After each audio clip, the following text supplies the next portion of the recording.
জীবনে অনেক সময় আমরা জানি কিছু কাজ ভুল, তবুও আমরা সেটা করে ফেলি। ঠিক এমনই একটা ঘটনা ঘটেছিল আমার সাথেই, আগ্রা হাইওয়েতে। আমার নাম আবির।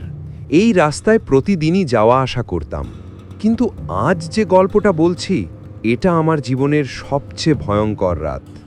আমি আগ্রার একটা কোম্পানিতে কাজ করি। উইকেন্ডে বাবা মায়ের কাছে গুরগাঁও যাই, কিন্তু টানা 1 মাস আমি যাইনি। মা বারবার জিজ্ঞেস করত, কেন আসছিস না? আমি মনে মনে ভাবতাম, হাইওয়েতে যা হয়েছিল মনে পড়লেই ভয় লাগে। একদিন মা ফোন করে বলল, তোর বাবার শরীর ভালো নেই, তুই আসলে ভালো লাগবে। মায়ের কথা ফেলতে পারলাম না, ব্যাগ নিয়ে বেরিয়ে পড়লাম। সেদিন শুক্রবার রাত, ঠান্ডা, কুয়াশা, রাস্তায় প্রায় কেউ নেই।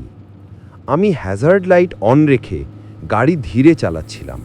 একসময় দেখি রাস্তার বাম পাশে অন্ধকারে একটা মেয়ে লিফট চাইছে।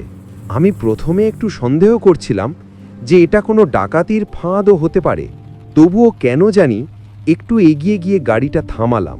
আমি মেয়েটাকে বললাম, উঠে এসো, মথুরা পর্যন্ত নামিয়ে দেব। তখন মেয়েটা গাড়িতে উঠে বসল।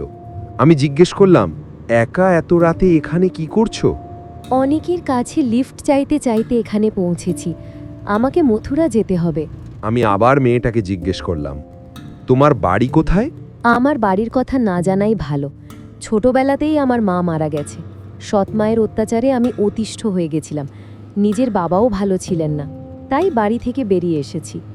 ঠিক তখনই হঠাৎ ব্যাক মিরারে দেখি পেছনের সিটে আর একটা মেয়ে বসে আছে, একদম আমার পাশে বসা মেয়েটার মতোই দেখতে, কিন্তু তার পুরো শরীর রক্তে ভেজা। আমি হঠাৎ চমকে পিছনে তাকালাম, কিন্তু সেখানে কেউ ছিল না। মেয়েটা তখন আমাকে জিজ্ঞেস করলো, তুমি কি এই রাস্তায় নিয়মিত আসো?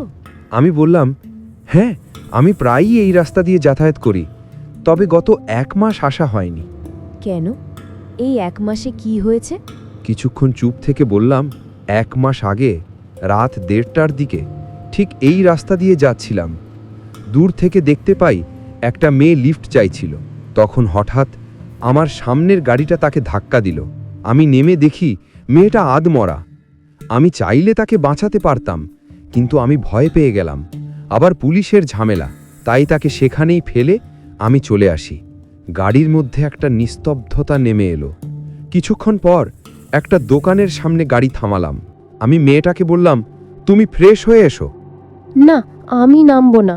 দোকানদার আমার দিকে অদ্ভুতভাবে তাকিয়ে বলল, ভাই, আপনি ঠিক আছেন তো?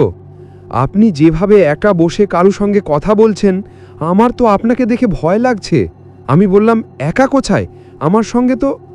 দোকানদার মাথা নেড়ে বলল, কই, আপনার গাড়িতে তো কেউ নেই। আমি আর দাঁড়ালাম না, দ্রুত গাড়িতে ফিরে এলাম। এরপর জঙ্গল পেরোনোর সময় হঠাৎ মেয়েটার গলার আওয়াজ শুনলাম। তুমি কেন বাঁচাওনি আমাকে সেই দিন? আমি বললাম, আমি ভয় পেয়ে গিয়েছিলাম। আমি তো মরতে চাইনি, তুমি চাইলে আমাকে বাঁচাতে পারতে।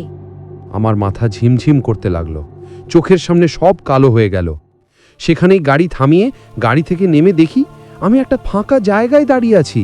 চারদিকে অসংখ্য মানুষ রয়েছে, সবাই রক্তাক্ত, ক্ষতবিক্ষত হয়ে আছে।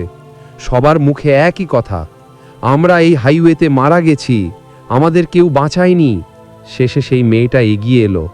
আমি সেই দিন তোমার সামনে পড়েছিলাম, তুমি আমাকে ফেলে রেখে চলে গিয়েছিলে। তুমি চাইলে আমাকে বাঁচাতে পারতে। আমার চোখে জল চলে এলো। আমি কাঁদতে কাঁদতে বললাম, ক্ষমা করে দাও, আমাকে যেতে দাও। মুহূর্তেই আমার চোখে অন্ধকার হয়ে গেল।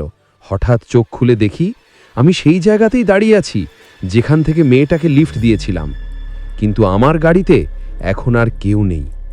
আমি তাড়াতাড়ি গাড়িতে উঠে গাড়ি স্টার্ট দিলাম। তখনই মিরারে তাকিয়ে দেখি সেই মেয়েটা আবার রাস্তায় দাঁড়িয়ে লিফট চাইছে। তখন আবার একটা নতুন গাড়ি থামলো, আর সেই মেয়েটা গাড়িতে উঠে গেল।